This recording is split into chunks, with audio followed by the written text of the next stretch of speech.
Hello दोस्तों, मैं निकुंज राठौड़ अंश एक्शन गुजरात राजकोट से।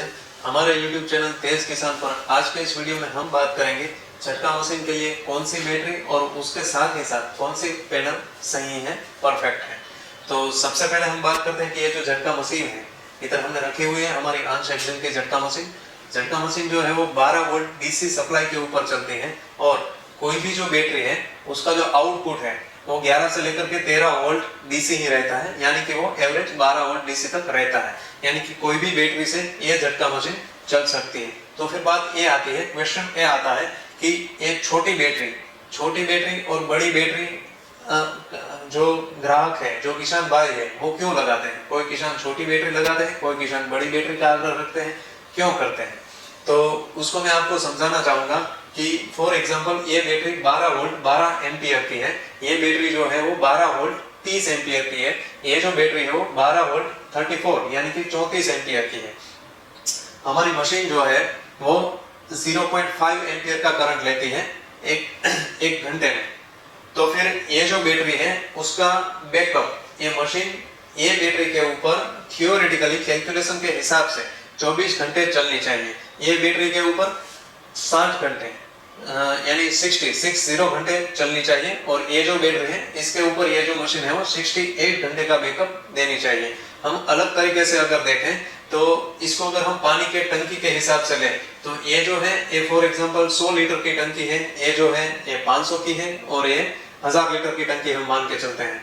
तो फिर अगर हम एक मिनट में एक बाल्टी इसमें से लेते हैं तो ये टंकी 100 मिनट में खाली हो जाएगी, ये जो टंकी है वो 500 मिनट में खाली हो जाएगी और ये जो टंकी है वो 1000 मिनट में खाली हो जाएगी। यानी कि इसका जो बैकअप है वो 1000 मिनट तक है और इसका जो बैकअप है वो 100 मिनट तक है। तो इस तरह से ये जो बैटरी है इसका बैकअप डिसाइड होता है। अब अगर हम बात करें कि बैटरी के सामने पैनल कौन सी लगानी चाहिए, यानी कि बैटरी को चार्ज करने के लिए कौन सी सोलर पैनल सही है, 20 वोल्ट 30 वोल्ट या फिर 40 वोल्ट। ये जो सोलर पैनल है उसका जो आउटपुट है वो वोल्ट में रहता है, वोल्ट यानी कि voltage multiplied by ampere. Solar panel जो है वो सोलर लाइट यानी कि धूप जब तक अवेलेबल है, यानी कि दिन के टाइम में ही वो पावर का आउटपुट देती है। सोलर पैनल को 7 घंटे में अपने साथ जुड़ी हुई बैटरी को कंप्लीटली चार्ज करना होता है, उसके हिसाब से उसको मैपिंग करके लगाया जाता है। अब अगर हम उसको पहले वाले एग्जांपल से अगर कंपेयर करें तो 100 लीटर की टंकी को 7 घंटे में भरने के लिए अगर हमें 1 एचपी की मोटर चाहिए तो ठीक है, अगर 500 लीटर वाली टंकी को 7 घंटे में भरने के लिए हमें फिर 5 एचपी की मोटर चाहिए होगी और जो 1000 लीटर की टंकी है उसको 7 घंटे में भरने के लिए हमें 10 एचपी की मोटर चाहिए होगी। उसी के हिसाब से ये जो 12 वोल्ट 12 एम्पियर वाली जो बैटरी है उसको चार्ज करने के लिए 20 वोल्ट का सोलर पैनल काफी है।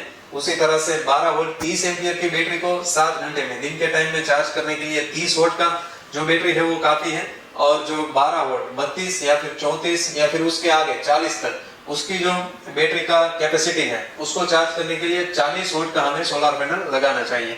उसका अगर डिटेल में कैलकुलेशन या फिर डिस्क्रिप्शन चाहिए तो डिस्क्रिप्शन में दी गई लिंक पर मैं आपको दे दूंगा।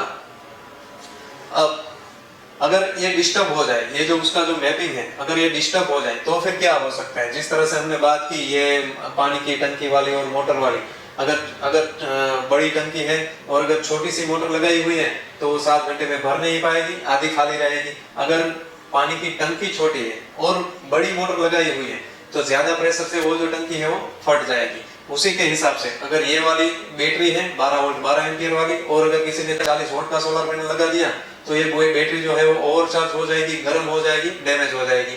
अगर ये बड़ी वाली बैटरी है उसके साथ में अगर ये 20 वोल्ट का पैनल लगा दिया तो ये पूरे दिन में पूरी चार्ज ही नहीं हो पाएगी। आखिर में ये जो बैटरी है वो पूरी डिस्चार्ज रहेगी, आधी डिस्चार्ज रहेगी, आधे तक चार्ज होगी फिर डिस्चार्ज हो जाएगी।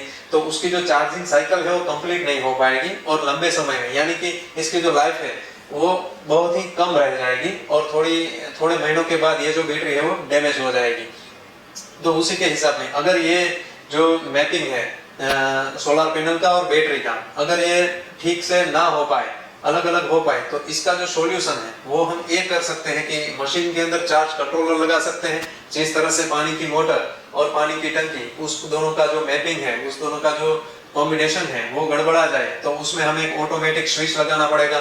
कि पानी की टंकी भर जाए तो ऑटोमेटिक मोटर बंद हो जाए, अगर पानी की टंकी खाली रहे तो मोटर ऑटोमेटिक वापस से चालू हो जाए। उसी तरह से इसमें भी हमें चार्ज कंट्रोलर लगाना पड़ेगा कि जिससे बैटरी जो है वो कंप्लीटली चार्ज हो पाए और चार्ज भी ना हो पाए। अगर ऐसा नहीं हो सकता है, ऐसा पॉसिबल नहीं है, तो फिर ये मैपिंग को 20 वोल्ट वाली पैनल के साथ 12 वोल्ट 14 एम्पियर वाली बैटरी, 30 एम्पियर वाली बैटरी के साथ 30 वोल्ट वाली सोलर पैनल और 32, 34 या फिर 40 एम्पियर वाली बैटरी के साथ 40 वोल्ट का सोलर पैनल, ये जो कॉम्बिनेशन है ये हमने कैलकुलेशन करके लगाया हुआ है। ये झटका मशीन के लिए एकदम सही है।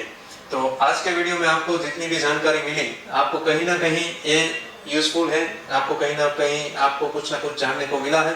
तो ये वीडियो को लाइक करें, कमेंट करें और शेयर करें। अभी तक आपने हमारा चैनल सब्सक्राइब नहीं किया है तो प्लीज इसे सब्सक्राइब करें।